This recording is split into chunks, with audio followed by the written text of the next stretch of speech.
for a late start. I have pleasure in opening the ordinary council meeting of the 15th of April 2025 at 6:32 p.m. I welcome all those in attendance. I wish to inform you that the meeting is being live streamed and recorded. The video will appear on the city's website and YouTube channel. The public gallery will not be recorded unless accidentally, and only a participant in the meeting, namely a person asking questions at public question time, will be live streamed and recorded. If you wish to ask a question at public question time, your voice and image will be recorded and live streamed. If you do not consent to your voice and image being recorded and live streamed to the public, then you'll need to leave the meeting. By staying at this meeting, you consent to your voice and image being live streamed and recorded.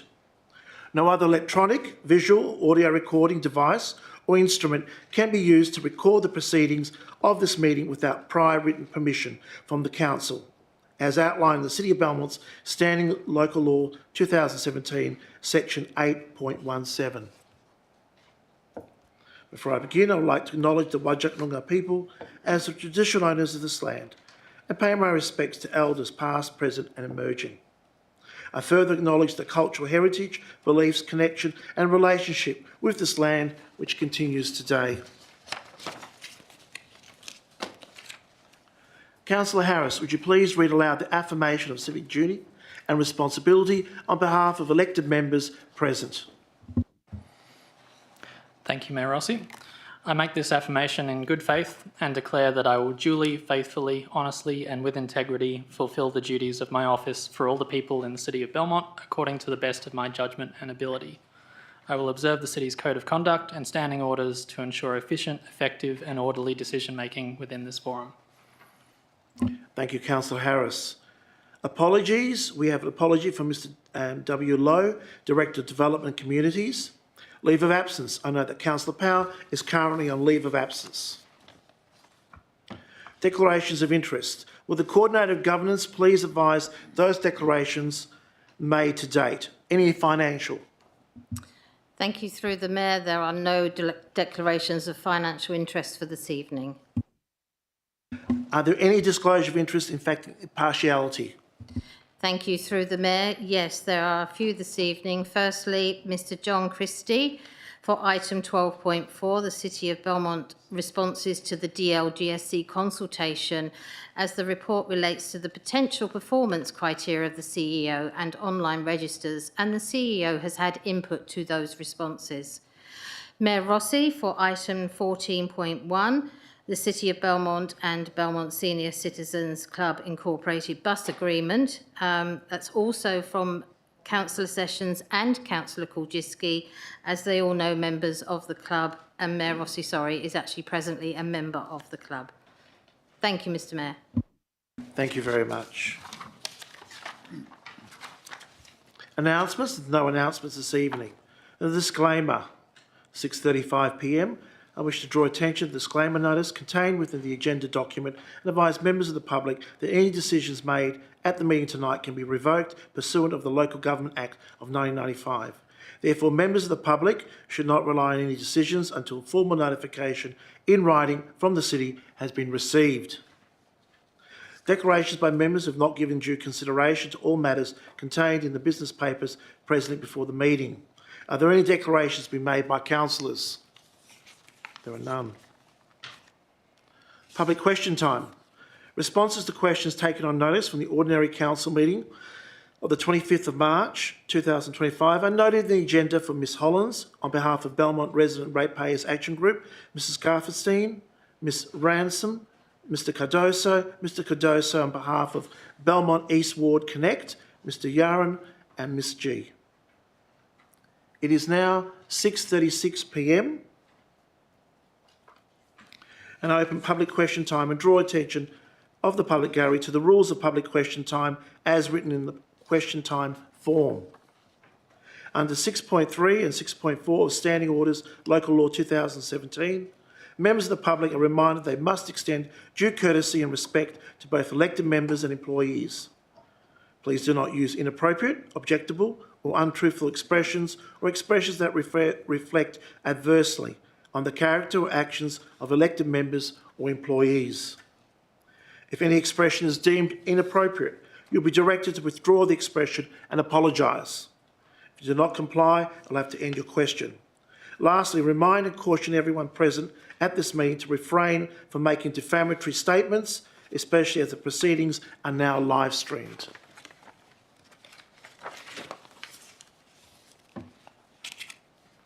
Under Section 6.2 of the City Standing Orders, Local Law 2017, members of the public can ask up to 2 questions and have a maximum of 2 minutes per question for the questions to be asked and answered.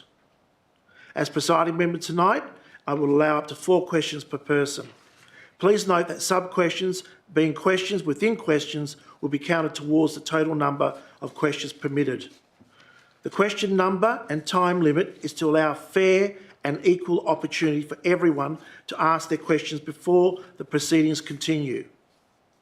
Presently, I have 9 members of the who have given prior notice to asking questions, there being Ms Hollins on behalf of Bragg, Brian Carey, Penny Einstein, Alan Richardson, Marta Condoso, Adrian Bell, Nina Silencia, Christine Padua. Is there anybody else that wishes to ask a question? Start at the start there, Glenys Godfrey. Behind Glenys, I can't see who it is. And right at the back, I cannot see who the person is. Oh, Bella. Thank you, Bella. Sorry, couldn't see. I've got everyone. Thank you. I now go to Ms Hollins on her personal questions, please. Please state your name and suburb only. Remember, you have 2 minutes per question for the questions to be asked and answered. Thank you. Over to you. Okay. Good evening, councillors, staff, and nice to see a public gallery. Firstly, I don't give consent to be on camera, and any perceived consent's under duress. So, the personal questions. Last Thursday at the ABF, Glenys Godfrey made a submission. As per usual, you asked how she was affected, and Glenys proceeded to tell you she was on the committee of the Belmont Seniors. While she's telling you this, the 3-minute clock was counting down, and it was at around 2.5 minutes before she finished giving her credentials. You then cut her off prior to finishing. I had my turn, and then Glenys came back to finish off. So my question, when the time limit is 3 minutes, why is the clock started before the submission commences, as this is further cutting back residents who have taken the time to do a presentation, and why in the past I've never been afforded the opportunity to come back to the mic when I've not finished. Mr CEO? I wasn't keeping an eye on the clock on the screen to determine whether it actually started before the submission had commenced, but I'm certainly will take that on notice and ensure that the clock starts once the actual submission is being communicated to council. Thank you, Your Worship. Thank you. So, my second question. Some residents have received flyers about bin inspections and education. The letter goes on to say about having all 3 bins checked for content to make sure things are in the right bin, and if there's a high level of contamination, they could be stickered, shut, and you would have to remove items and then contact Viola to have these collected. So my question, how much is it costing for the bin police, and what steps has the council taken to ensure that a resident is not blamed for such contamination when it could have been put there by someone unknown once the bin was put on the verge? Mr CEO? Thank you, Your Worship. I'll need to take that question on notice. Thank you. And my last one for my own questions. Can I please have a costing for the consultant's report provided to council on the Redcliffe traffic area, please? Mr CEO? Thank you, Your Worship. I'll take that on notice, but I do believe it would have been in the schedule of accounts. But yeah, we'll take that on notice. Sorry, I couldn't quite hear that. I said I'll take that question on notice, but I do believe it would have been in the schedule of accounts. Thank you. Okay, thank you. Questions on behalf of Bragg, please. Okay. At the last council meeting, I asked why the Mayor was announcing at the start of meeting the rules of public question time as per the back of the public question time form when they were not in the standing orders. In the response, which is minuted in the agenda tonight, it states that the Mayor had already given me a response and referred me to a letter dated 19th of December, question 3. The letter referred me to 5.241B of the Local Government Act, which is about time given for public question time, and section 5.242, which is about procedures to be followed in the regulations. And I was also referred in the letter to the Administration Regulations 7, 1 to 5, which are already in the standing orders. So therefore, I don't feel that it answered my question. So my question would be, where does it say anywhere in the Act, regulations or standing orders that the rules of public question time can be made up on the back of the public question time form and the standing orders are not the rules? And on what date did Council actually pass those rules that are on the back of the public question time form? Thank you. Mr CEO. Thank you, Worship. That's quite an extensive question and I'll need to take that on notice. Thank you. Last month we were advised Perth Airport got a discount on rates of $900,000 during COVID. We also heard that discounts were not awarded to other businesses who may have been shut down during this time. So my question, did any other businesses apply for discount rates due to the closure? If so, how many? And was the decision to discount the rates for the airport an administration decision or a council decision, and what date was that passed? Mr CEO. Thank you, Worship. I'll need to take that question on notice. Thank you. After the last council meeting, Bragg received a letter from the Mayor responding to a letter we had sent. In this letter, the Mayor commented on his concerns that the Bragg President needed to be careful and reminded her of disturbance rules, which can include calling the police to remove a person. I found this quite upsetting, actually, that you needed to felt you needed to warn me of this disturbance when I only speak during public question time, and there is obviously other rules that can apply at that time. So my question, as disturbance is not defined in the standing orders, I'd like you to define it for me, please, Mr Mayor. We'll write to you. I'll give you a comprehensive answer. Thank you. Thank you. Move to Brian Kerry.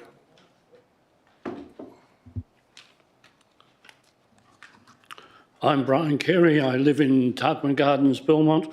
I'm here on behalf of the Belmont Men's Shed, and I want to ask a couple of questions about the notion of public realm in the precinct planning statement for the Ascot, the racecourse development. Firstly, I'd like just to make a quick comment and say the Men's Shed were very pleased to see such an imaginative design and the capacity to integrate with a range of services for the benefit of our residents of the city. There are many aspects of this design and development that I think commend itself to some really creative and imaginative thinking. So my question is simply, what is the public realm understanding in the defining of a precinct plan? What is the notion of the public realm? It's used in language to differentiate between the structure plan and the precinct plan. Acting Director of Development and Communities. Thank you, Mayor Rossi. The public realm would generally refer to land that is not within private property. To your answer, do you wish to ask a follow-up question? Next question, number 2. I just wish to make a couple of comments about that, because one of the things that when you define and look at this from a sociological viewpoint of what different parts of those the plan can deliver, for example, the aged care person's residential area beside the river, some of that in the plan and the design could bring in a range of other organisations that would provide both the development of a concept of service and a concept of new facility, but also be able to give contribution financially to the building of that. You need to be asking questions. I'm sorry, Thank you. sorry, Mr Mayor, I've asked my question. Oh, that's it. Thank you very much. We move on to Penny Einstein.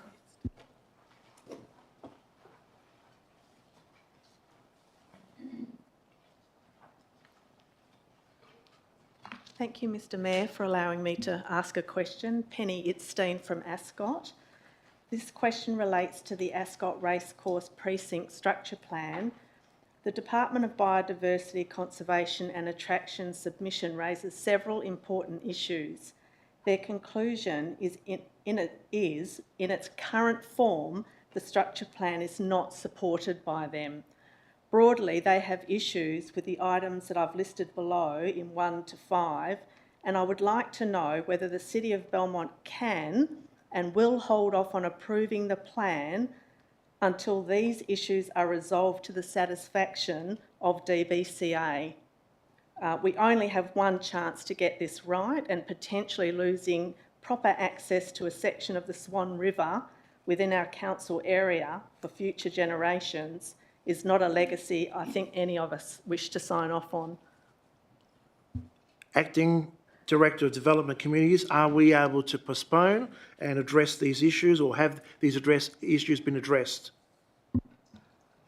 Thank you, Mayor Rossi. I think the first point before going into the question is framing the city's actual role in this matter, which it isn't to approve or refuse it. It's merely to provide a recommendation to the Western Australian Planning Commission.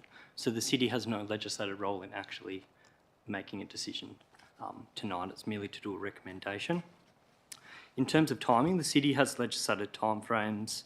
We currently have an extension from the Western Australian Planning Commission until 25 April this month. So there is no ability to defer the city's recommendation past tonight. I'm sorry, we're not able to defer. Can I just ask another question? Yes, you are. You've already asked. you. You've only asked one, so go ahead. Thank you.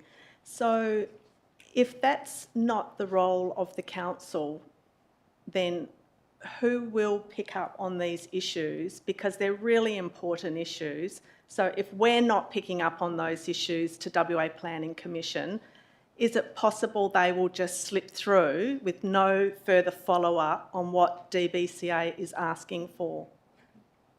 The Acting Director.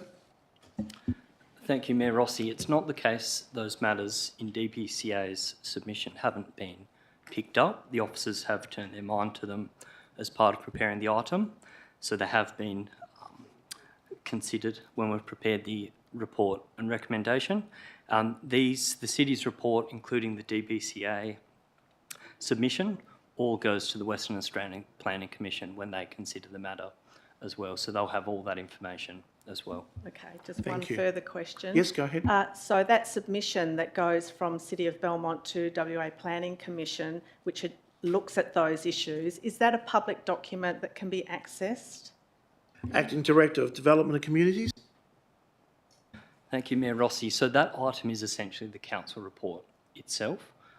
All the attachments, including the table of recommendations of modifications, and all the copies of submissions, or the submission table and the DBCA submission will go to the Commission as well.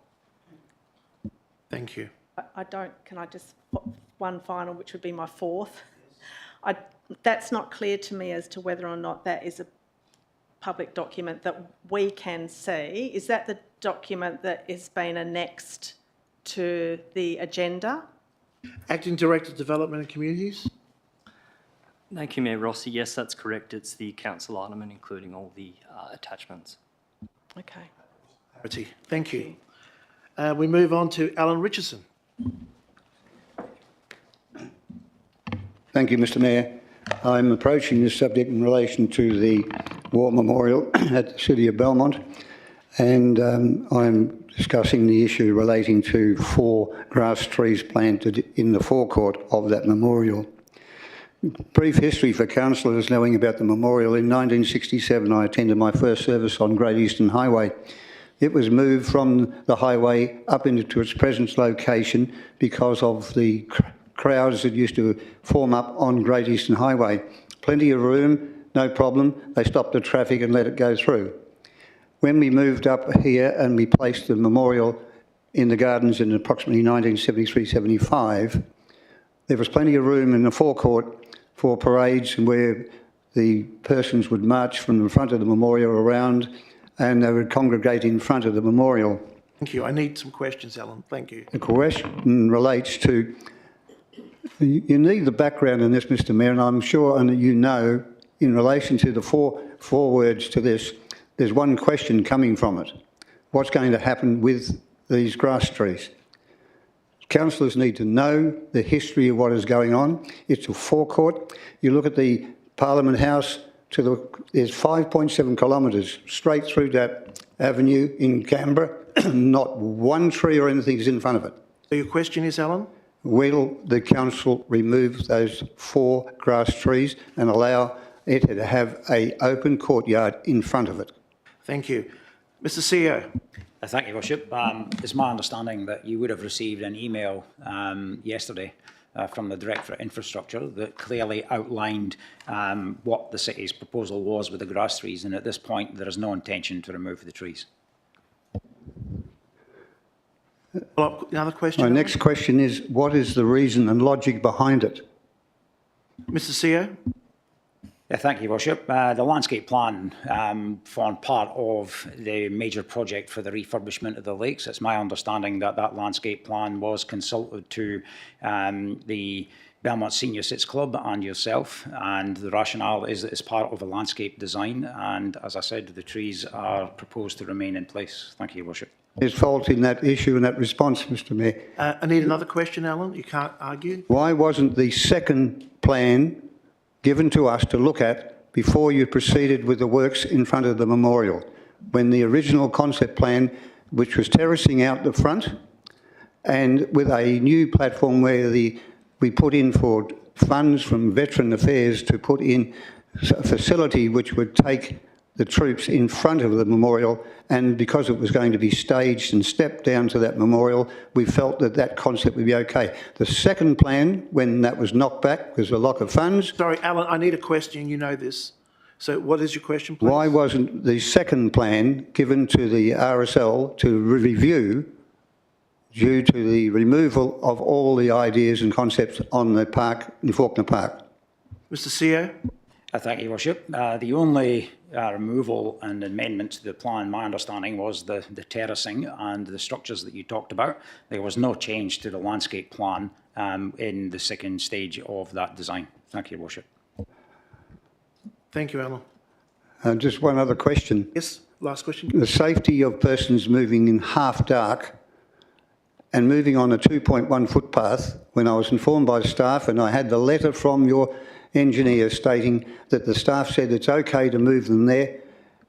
If you take 3 men in a troop and march them, the approximate width is 3 metres, half of them be in the garden, half would either trip over, and their age, it should never have happened. And all forecourts in all museums, in memorials, are well clear of any planting, and I think you should look at the 4,000 plus in Australia. CEO, will we look at the 4,000 plus in Australia? No, I don't believe I'll be looking at the 4,000 plus war memorials that there are across the country, but what I can confirm is there will be sufficient lighting for the Anzac Day service in place. Thank you, Your Worship. We move on to Martin Cardosa for your personal questions.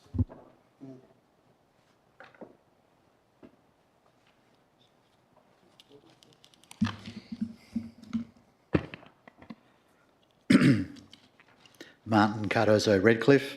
Good evening, Mayor, Councillors, City Officers and members of the gallery.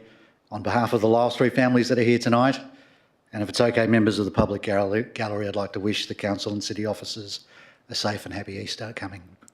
I also want to commend councillors for working through the 1,300-page agenda.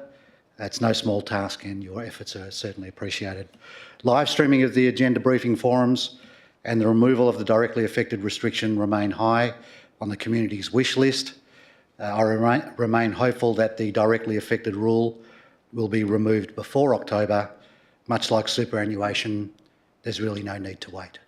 Your question, so my please. first question, sorry, Mr. Mayor, these are foundation questions.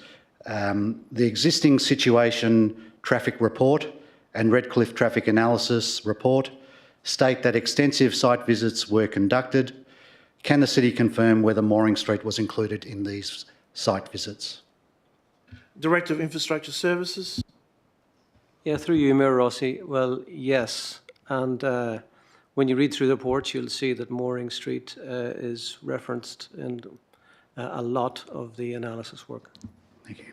Next question, please. If Mooring Street was visited by the independent consultants, how was the presence of 5 permanent Watts profile speed humps installed in 2021 not acknowledged in the report? Director of Infrastructure Services. Again, through you, Mayor Rossi, I'm not quite sure the understanding of Mr. Cardoso's question. Did you want them specifically referenced? Because they have been coded into the model that was the basis of all the analysis work. Next question, please. Okay. Does the city agree that omitting these significant treatments from the Table 8 impact summary undermines the credibility of the forecasted increase for Mooring Street? Director of Infrastructure Services. Through you, Mayor Rossi, as per my previous answer, the speed humps on Mooring Street were coded into the model, so they have not been omitted. Thank you. The report doesn't say that. Will the city instruct the traffic consultant to revisit? Sorry, that's 4 there already. Are you going into... That's 4th. You're going to your East group? I can. Go ahead. Haven't submitted, but it's question 1 then. Will the city instruct the traffic consultant to revisit the report, correct the omission, revise the forecast, particularly in Table 8, to reflect the existing significant traffic calming infrastructure on Mooring Street? Director of Infrastructure Services. Thank you again, Mayor Rossi. As per my previous answers, the speed humps were not omitted, so I won't be instructing the traffic consultant to put them in, because they are in. Thank you. Thank you very much. We now move on to Adrian Bell.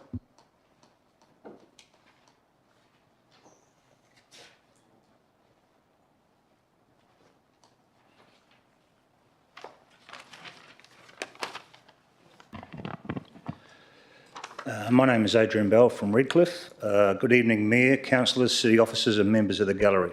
I've got 4 questions. This is my first question. A flyer recently circulated claimed that the Lyell Street left-in, left-out treatment would result in an 89% increase in Mooring Street traffic. This figure reflects a modelling scenario where the Lyell Street treatment is implemented in isolation. To correct this misinformation, can the city confirm that the left-in, left-out treatment on Lyell Street will not be implemented in isolation? Director of Infrastructure Services. Yeah, through you, Mayor Rossi, the recommendation from the report is that any left-in, left-out on Lyell Street will be implemented in, along with the traffic calming on Stanton Road. My second question is, given that the combined strategy model on the left-in, left-out treatment and revised LCERS forecasts only a 26 to 38% peak increase from a low existing traffic volume, will the city take steps to correct this misinformation in the officer's report to council? Director of Infrastructure Services. Through you, Mayor Rossi, I mean, we'll have a detailed report coming to council next week, or next month, sorry. And also there'll be an information forum presentation in May also to council, where we will explain the meaning of all the various numbers and models. Next question. Thank you. The third question is, the city recently published a bar graph showing traffic growth on Lyell Street, which was helpful. Can the city publish equivalent bar graphs for Mooring Street traffic volumes from 2018 to 2024 with a clear line showing when traffic calming measures were installed? Director of Infrastructure Services. Through you, Mayor Rossi, yes, we can do. Okay, thank you. And my last question is, the intersection of Mooring and Victoria Streets was upgraded in 2021 to address safety concerns, and the intersection of First Street and Boolong Avenue was treated in 2024. How did the traffic consultants overlook these completed upgrades, and why didn't the city correct the Redcliffe traffic report to reflect them? Director of Infrastructure Services. Through you, Mayor Rossi, they were not omitted from the modelling. Okay, thank you. Nina Silencia.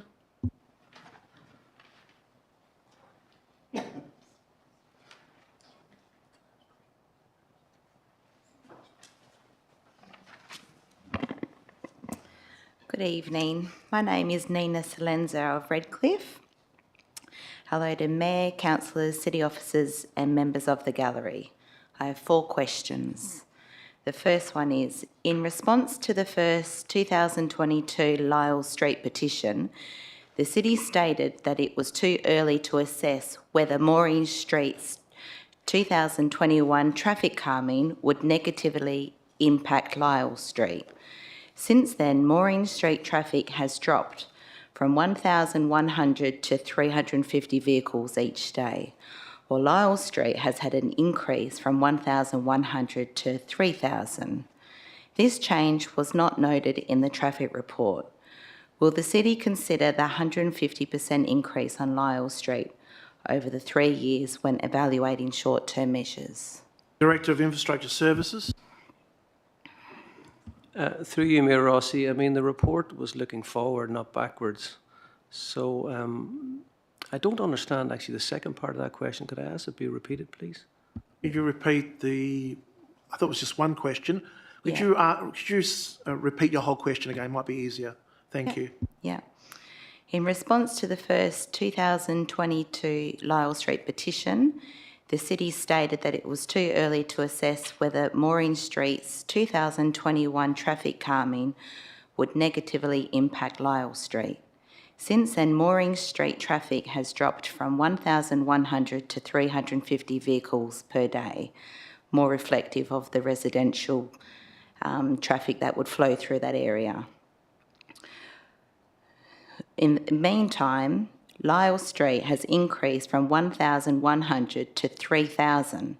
This change was not noted in the traffic report. So the question is, will the city consider this 150% increase on Lyle Street over the 3 years when evaluating short-term measures? Director of Infrastructure Services. Okay, thank you, Mayor Rossi, and thanks for repeating the question. I mean, the report has, the modelling in the report, as I said, it does not go backwards, it looks forwards, and all of the current traffic information was provided to the consultant who prepared the model, so all of those numbers are already factored into the modelling. Follow-up question. Okay. Question 2. Council minutes indicated that around 300 vehicles use Lyle Street between 3:30 a.m. and 6:30 a.m. each day. Based on my camera footage, nearly all of this traffic travels in one direction towards Great Eastern Highway from Stanton Road. Will the city acknowledge that this volume of very early morning one-way traffic is unusual for residential street and consider it as evidence of cut-through behaviour in the officer report and recommendations? Director of Infrastructure Services. Through you, Mayor Rossi, I mean, the officer recommendations when we come to council will be based on the information provided in the modelling report by the consultant and also by the community submissions that closed on Sunday. Question 3. I've personally witnessed significant traffic queuing on Stanton Road at the Lyle Street intersection, with many vehicles turning right towards Great Eastern Highway. Can the city publish the percentage of traffic from Stanton Road using Lyle Street to access Great Eastern Highway based on the October 2024 traffic count? Director of Infrastructure Services, please. Through you, Mayor Rossi, I'll take that on notice because I'm not quite sure it's exactly possible to work that all out just from the numbers alone. But as I said, I'll take that on notice. Okay, last question. In plain terms the community can understand, what methodology did the traffic consultant use to estimate traffic redistribution on Mooring Street? And how was the deterrent effect of the 5 speed humps installed in 2021 factored into the modelling? Director of Infrastructure Services.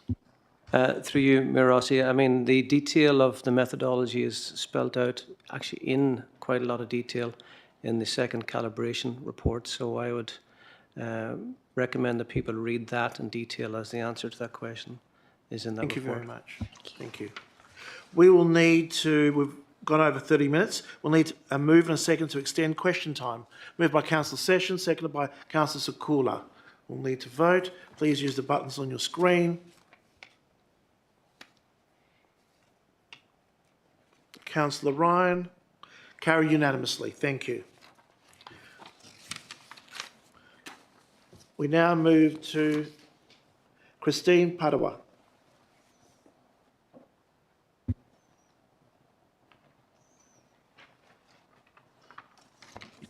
Christine Padua from Redcliffe. Good evening, Mayor, councillors, city officers and members of the gallery. My first question, the Redcliffe Traffic Report notes that some calming exists on streets like Lyell and Mooring, but suggests these are insufficient or ineffective in deterring through traffic. Can the City advise whether the 5 existing speed humps on Mooring Street have been effective in deterring through traffic and whether they are expected to remain effective following the revised Stanton-Elkers project? Director of Infrastructure Services. Yeah, through you, Mayor Rossi. I mean, that's a question I'll take on notice because this information, as I said, we'll have a detailed report coming to Council, both at an information forum and next month's Council meeting, where these issues will be expelled out in detail. Next question, please. The Lyell Street-Victoria Street intersection has seen significant accidents and near misses similar to Mooring and Victoria. We are concerned that post-Elkers revision, more traffic will use Victoria Street to reach Stanton Road, increasing risks at the Lyell-Victoria intersection. Given that Table 8 was recently updated to include Morrison Street, can the City also include Victoria Street so the community can track any changes in traffic behaviour? Director of Infrastructure Services. I'll take that on notice, Mayor Rossi. Table 8 comparison of scenarios is difficult to interpret without detailed reference to the full report. To improve public understanding, can the City republish Table 8 with clear annotations, for example, explaining what the AM and PM timeframes refer to, and whether the figures represent hourly traffic volumes within those periods? Director of Infrastructure Services, can we do that? Through you, Mayor Rossi, the information's already in the report, so I don't see the need to do that. I believe the lady is saying it's not clear.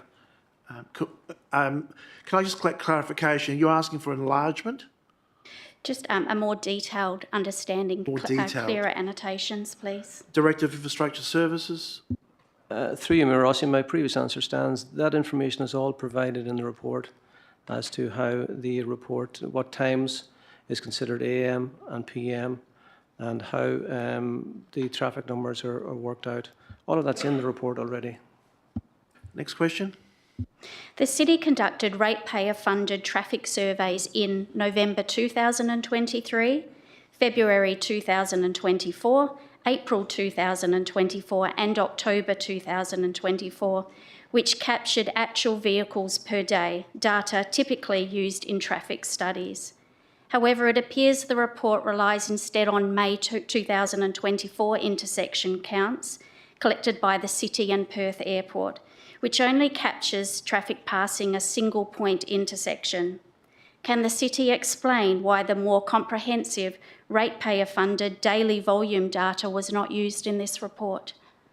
Director of Infrastructure Services. Through you, Mayor Rossi, that information was provided to the consultant. Thank you. Thank you very much. We move on to Glenys Godfrey.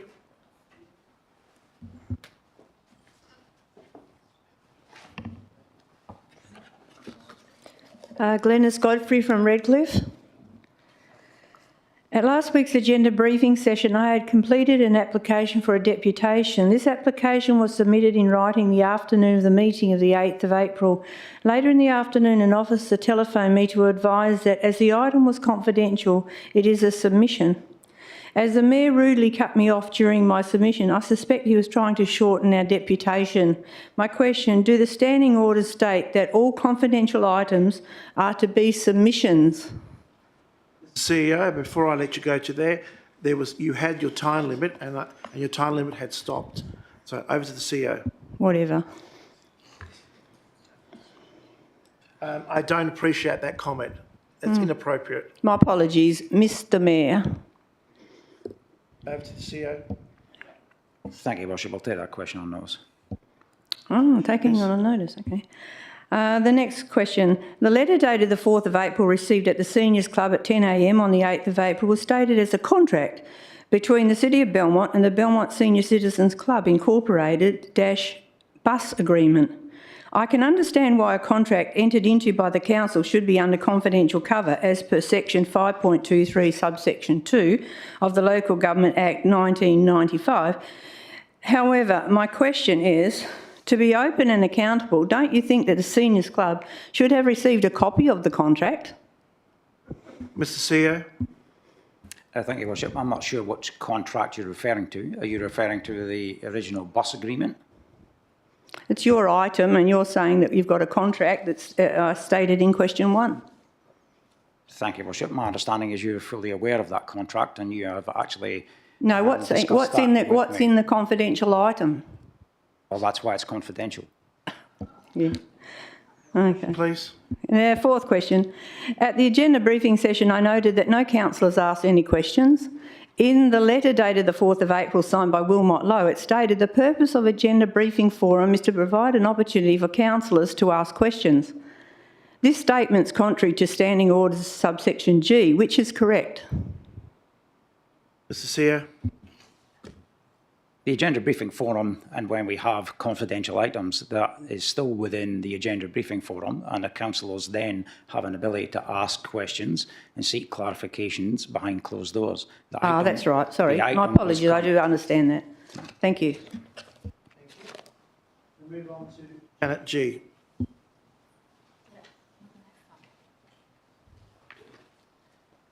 Thank you, Mr Mayor, councillors in the gallery. My questions are a bit fun. Is council against having public submission time and public question time? Mr CEO. The obvious answer, Your Worship, is no. We're not against it because we have public submission time and we have public question time. Thank you, Your Worship. Next question, please. Thank you. Then, with that in mind, why does council seem to want to put barriers up preventing residents from putting submissions in, deputations, and from asking questions? Mr CEO. Thank you, Your Worship. I don't believe we do. You have to identify why you're directly affected for a submission and for a deputation. And as you've seen, we've extended public question time now for 45 minutes. I don't believe we do. Thank you, Your Worship. Next question, please. In the history of council, how long has council used directly affected to prevent a resident from asking a question or putting in a submission? CEO. Thank you, Your Worship. As the standing orders have had a number of revisions, I would need to take that on notice. So am I going to be provided with some kind of a history? Because I'm sure it hasn't been in history for that long. The CEO said he will get back to you. Thank you. Your last question, thank you. I noticed at the last council meeting, sometimes we, the residents, ask questions, but the council, for some reason, doesn't seem to hear what our question is. It gets misinterpreted. We get an answer that hasn't answered our question. So my question is, at the last council meeting, because someone asked again, saying that the council hasn't answered the question, and wanted to say, this is what my question was, they were cut short and they were labelled as causing a disturbance. Is this another way to stop people from asking questions? Mr CEO. Thank you, Worship. At the start of the meeting, the Mayor reads a statement out asking people to be polite, not to be objectionable, and obviously to respect and not be derogatory towards councillors and officers. And the Mayor upholds that. As far as I'm concerned, we are not trying to prevent anyone asking questions, and they should be done so in a constructive manner. Thank you, Your Worship. Thank you very much. We move on to... Yeah, just... No, you've asked for questions. Thank you. Thank you. Thank you very much. We move on to Bella Scarfenstein.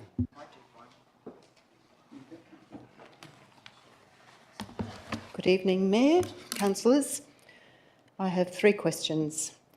To alleviate dependency on Bourne Street for all egress and ingress vehicle traffic generated by the forthcoming social and affordable housing project, Development WA have stated in consultation with DPLH, we are investigating potential supporting works to Central Avenue between Bourne Street and First Street. Question 1. What is the City of Belmont's involvement in the Bourne Street social and affordable housing project? Acting Director of Development and Communities. Thank you, Mayor Rossi. The city's only role would be if that is progressed by the state as a public work, which I understand that is how they're going to approach it, will be simply to make a referral response. Next question, please. Well, I do believe tenders have been called, so one would assume that the Department of Planning or Development WA are proceeding with the project. Your question is? I was just countering his No, response. no, this is not to counter, please. It's just question time solely. Thank Okay. you. Well, questions do need to be answered. But question 2, has the Bourne Street social and affordable housing project, likely 2 or 3 storey development, as has been advised to me by the Department of Planning WA, been taken into consideration in the City of Belmont's Redcliffe area traffic study? Acting Director of Development and Communities. No, the Director of Infrastructure Service. My apologies. Yeah. Thank you, Mayor Rossi. I mean, the assumptions with regards development and traffic growth associated with that are detailed in the report. Oh, could you tell me where, please? Because I couldn't find it today. Are you able to send that to her? We'll take it on notice. Thank you. Next question, please. Will the City of Belmont support the extension of Central Avenue from Bourne Street to First Street to prevent increased traffic flow through Bulong Avenue for vehicles seeking to access the Bourne Street project? Director of Infrastructure Services.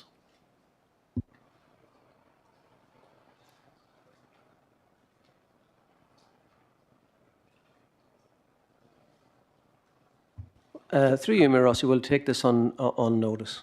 Thank you. Thank you very much. It is now 7:19. We'll close question time.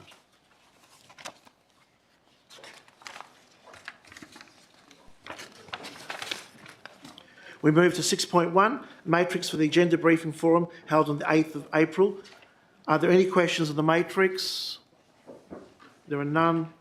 I have a mover and seconder to receive and note the matrix, please. Moved by Councillor Harris, seconded by Councillor Kujitsky. Please use the buttons on your microphone screen.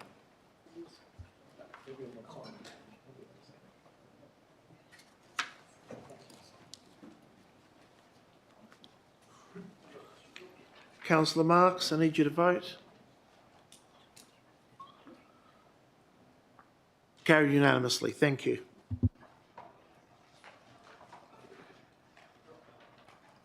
Move to 6.2. Are there any questions on the ordinary council meeting held the 25th of March 2025? No.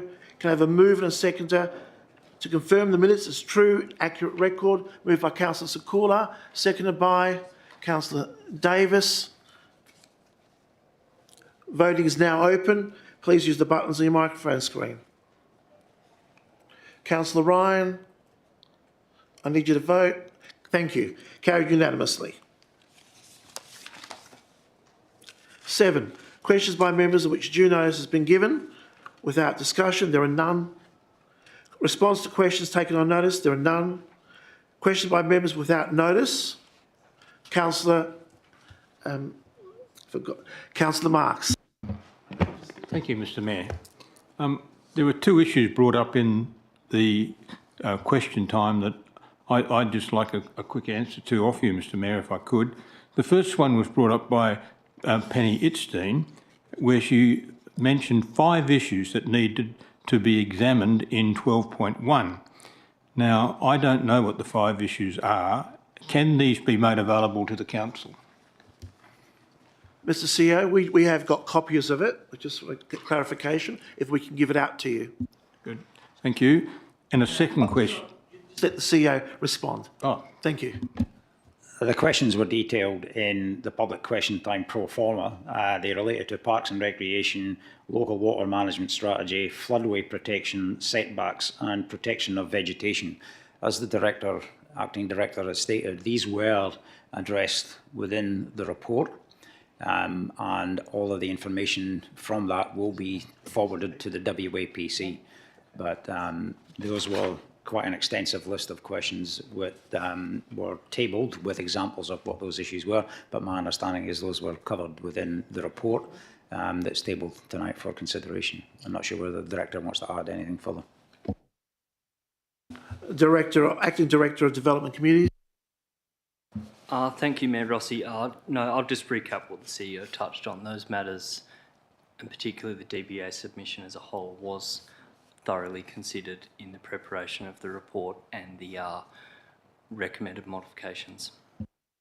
So they've been taken care of in the report. Right, great.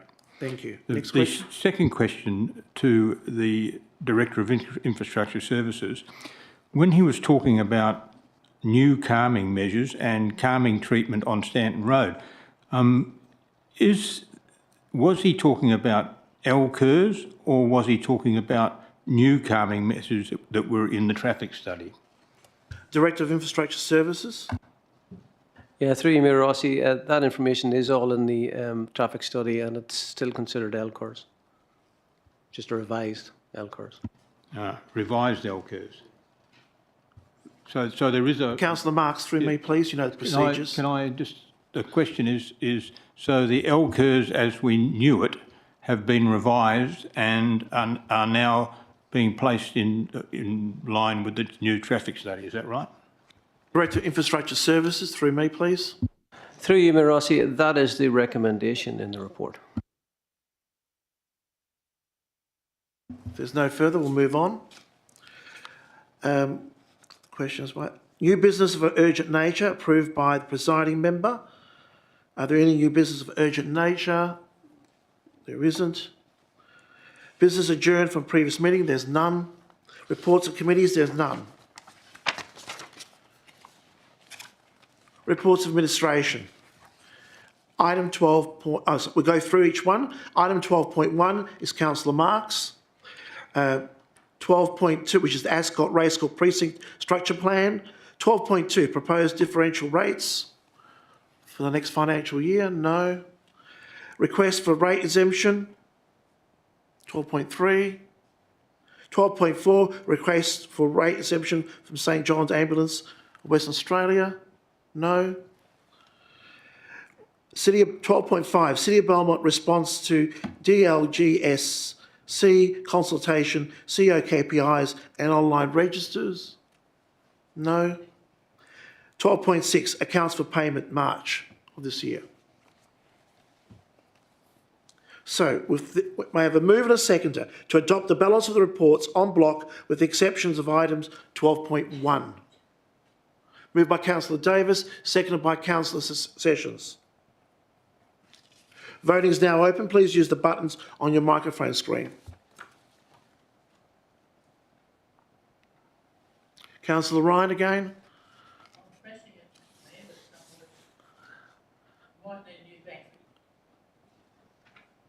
Maybe press gently sometimes.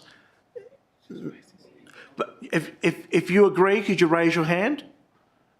Agreed. Carried unanimously. And Councillor Marks had the magic touch. It worked. Thank you. We now move to 12.1, Ascot Racecourse Precinct. I would like to advise, in accordance with Section 5.232B of the Local Government Act 1905, Council will need to go behind closed doors if there are any questions on the confidential attachment for item 12.1, Ascot Racecourse Precinct Structure Plan. Are there any questions on the confidential attachment? No, we can progress. We have a mover by Councillor Markley, a seconder, Councillor Kulczycki. Over to you, Councillor Marks. Thank you, Mr Mayor. This is quite a simple one. The gates at Ascot Racecourse on Matheson Road and Hardy Road are an important safety measure for the residential and stable area. They've been there, I think, since the middle 60s. When it was done, I was only a boy of about around 14 or 15 years of age. It is important that we continue with these existing gates and that they be operated in the same way by the Turf Club as they have been for 65 years.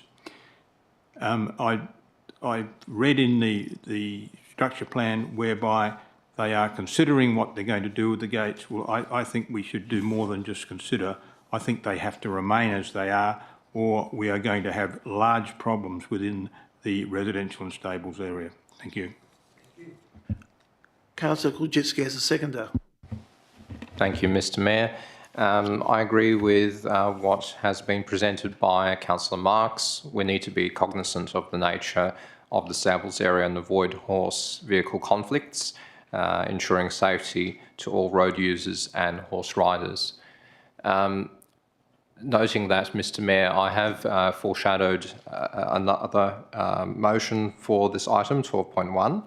And if the mover is satisfied, I'd request that we consider that together with the alternative that Councillor Marx has put forward. To get the mover's approval? Yes, I accept the other motion, Mr. Mayor. Not the motion, you need to add, you're adding the extra. We'll just get it up on the screen. It's up on the screen now. Give everyone a chance to read it. So we're combining both.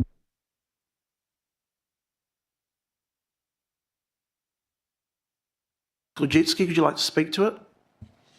Yes, thank you, Mr. Mayor. So to just articulate and expand further, this additional item would add a modification to item 71 of the list of modifications, and it's split across 2 points. The first being relating to identifying trees across the site worthy of protection and at the development and subdivision stage. And to reinforce this, add the words or the sentences that are as follows. The report should follow a default position that remnant bush and vegetation is to be retained in the first instance through the avoidance of development, and where necessary identify built forms and controls that reflect and respond to these environmental values and opportunities. Further to this, point 2, as part of the above in relation to Precinct E, there shall be detailed analysis of the currently unzoned land, the Parks Recreation Reserve and the Central Belmont Main Drain area. The analysis should acknowledge the presence of suitable and potential nesting trees, the significance of the site as the last remaining pocket of native vegetation across within the district, and the potential opportunity for a future living stream along the drain. There are a number of reasons for this, which includes following. So the proposed amendment to the precinct structure plan is an endeavour pursued by the proponent, being Perth Racing, to advance their commercial interests. Therefore, Council must seriously consider the merits and consequences of the proposal and weigh up the strategic objectives of Council on behalf of the community and the proponent's aspirations in a considered manner. Construction of a car park would negatively impact upon the environmental value of the existing land in Precinct E, containing a high density of mature, suitable and potential nesting trees, as demonstrated in the proponent's own environmental assessment report. The location also contains the last significant pocket of native vegetation across the entire PSP site. Positioning a car park upon Water Corporation assets, which forms part of the Belmont Main Drain, would result in an environmentally deficient outcome, removing the potential to form a future living stream, and puts into conflict land, zone, park and recreation. Without amendments, habitat destruction occurring as a result of the proposed amended PSP is inconsistent with Council's strategic objectives as outlined in the endorsed environmental and sustainability strategy and also the strategic community plan. This amendment balances Council's obligations to its own strategic direction, planning, community expectations as outlined in public comments, and accommodates the commercial interests of Perth Racing through the broader objectives outlined in their PSP. Thank you, Mr Mayor. Very much. Anybody else wishes to speak for or against? No. Oh, Councillor Sessions, sorry, I didn't see your hand up.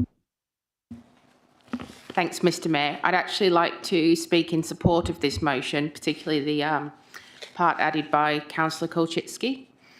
I support this motion and believe it sets an excellent precedent for Belmont in demonstrating the importance that we place on environmental protection. The consequences of disregarding such concerns in favour of development could be devastating and does not align with our strategic goals. We have a duty to plan for and protect Belmont, not just for now, but for our children and for their grandchildren also. Thank you. Anybody else wish to speak? Councillor Harris. Thank you, Mayor Rossi. Just wanted to ask a question. Did the gates on Matheson that were proposed by Councillor Marx, did that have any impact on the traffic analysis of in this report? Director of Infrastructure Services. Development Community. Thank you, Mayor Rossi. So in relation to the gates, the traffic report was somewhat silent on that. It didn't really say whether they're going to be open or not, merely they were going to consider it further. That's why the modification recommended by officers was to require Perth Racing to really explain more what they were going to be doing that, were they going to be open or not, and if they were to be open, exploring the traffic impacts that might be and the appropriateness of them being open. Does that answer your question? Right, would you like to speak to the item or not? No, thank you very much. Thank you very much. Anybody else? Councillor Sekula first. Okay, thank you, Your Worship. Broadly speaking, I support the motion, and I do thank the two councillors for putting the motion up this evening. We do need a structure plan to guide the actual development in that space. It's very important. It also gives me the opportunity to mention about the elephant in the room, so to speak, and that is something that we haven't spoken about, and that is the welfare of the horse, especially when you look at the actual stables area. That stables area, and I certainly understand the designation around that, but the area is still a moving feast. There is quite a lot of the development that actually surrounds that area, which will result now and which will result in years that come about the amount of traffic that goes through that area. And I think the welfare of the horse is being missed in all of this and needs to be, in many cases, at the centre of our planning and our focus, especially in that space. And that's why I think, on-course stabling is such a useful strategy to try to actually manage the situation there, and is also very much the case as to why in the Western world, why stabling is taken out of the metropolitan area and taken to an on-course stabling environment or an actual structure. That will be something, even if we don't consider now, we will need to consider in the years ahead.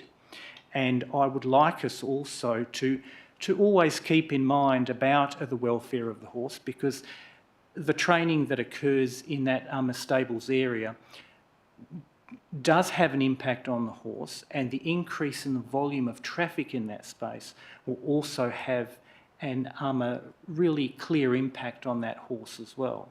So that's all I just really want to mention in that space, but I do support the motion as it stands.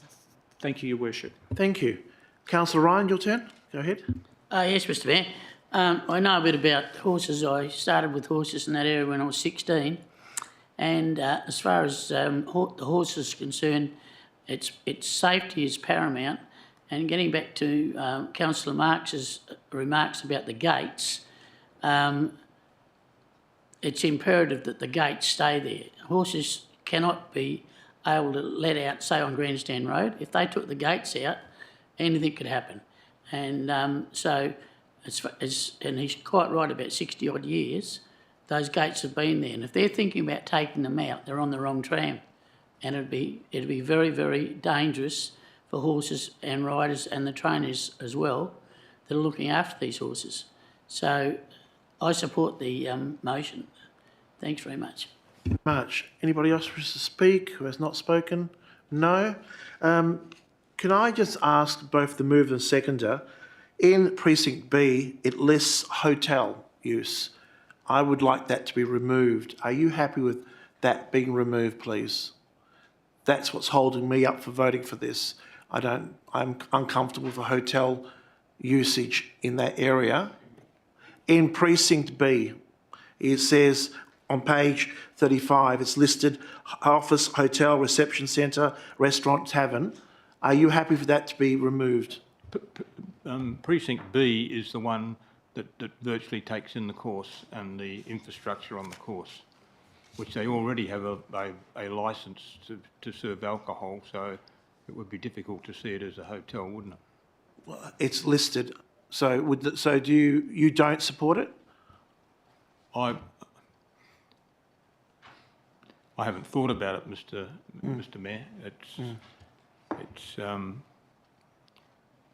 considering there is alcohol served in Precinct B, it is difficult to see how you couldn't include a hotel within that environment. Whether they would do it or not would be another thing. But right, thank you. Would we stop it? I don't think that we would be in a position to stop it. No, I don't Thank agree. you. Can I just clarification from the Director of Development Communities? Is the hotel listed there a hotel for accommodation, which I see, or a hotel as in Australian pub? Thank you. Thank you, Mayor Rossi. It's a good question because in planning it is somewhat confusing the way it's defined. So it is a hotel in the normal sense, like you've said, of staying, but historically the definition of the scheme also refers to the hotel licence, like the liquor licence that type of hotel has as well, which does probably hark back to, like you've said, the old Australian type pub, but you are correct that it does cover off the accommodation aspect. So the mover doesn't accept having that removed, so I will speak against this item. While residents living opposite the racecourse did so with an understanding of its presence and associated activities, the introduction of potentially a hotel represents a significant shift in the nature and intensity of land use. A hotel operating around the clock is fundamentally inconsistent with the established residential character of the area that it backs onto. It introduces concerns around increased noise, traffic, late night activity, and general level of disruption that goes well beyond what residents reasonably expected when they chose to make their homes there. This change risks undermining residential amenity and the sense of community that's been built over time. So on that aspect, I won't be voting for this. Back to the mover. Thank you, Mr. Mayor. I must admit that's come from left field for us, and a good point to think about, and something that probably needs looking at properly later in the year, and maybe through an IF. At the moment, I can't see how we would stop it completely until I know the implications. I'm not prepared to remove it. As has been brought forward by everyone, I think we've looked at this now. I haven't really got much to add. I think everyone understands what's going on. So I'll put it back to you, Mr. Mayor.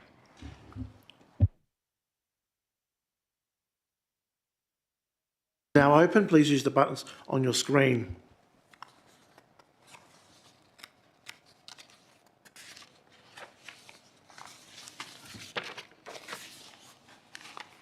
Carried unanimously, or carried 7-1, not unanimous. Thank you.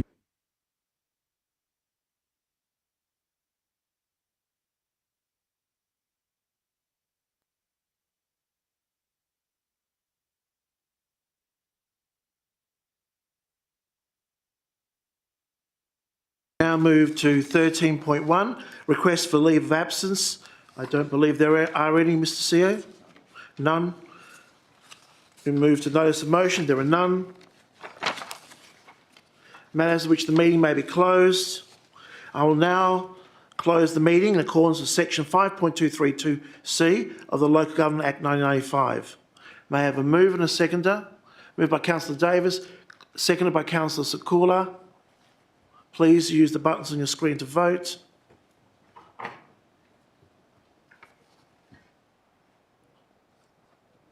Carried unanimously.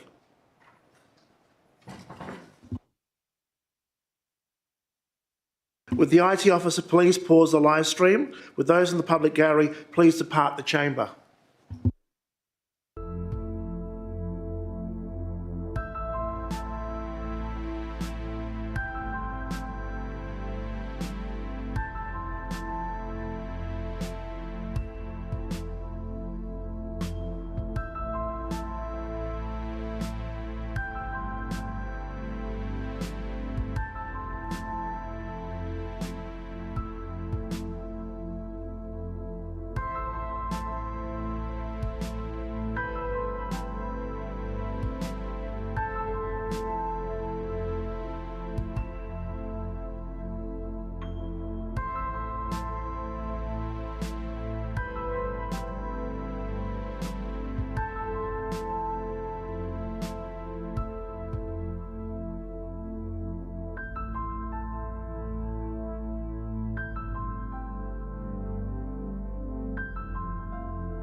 .1, City of Belmont and Belmont Senior Citizens Club Incorporated Bus Agreement, that council accepts by absolute majority the alternative councillor motion in relation to this item. Moved by Councillor Sessions, seconded by Councillor Sakula, carried unanimously. 14.2, Faulkner Civic Precinct Ornamental Lakes Renewal Works, that council accepts the officer recommendation in relation to this item. Moved Councillor Sakula, seconded by Councillor Davis. Carried unanimously. It is still confidential. Thank you. There being no further business to conduct, I thank all those in attendance and close the meeting at 8:19 p.m. I wish everyone an enjoyable Easter break, and a reminder to councillors that to please return all confidential documents to the box in the foyer of the councillors' entrance here at the Civic Centre. Thank you, everyone.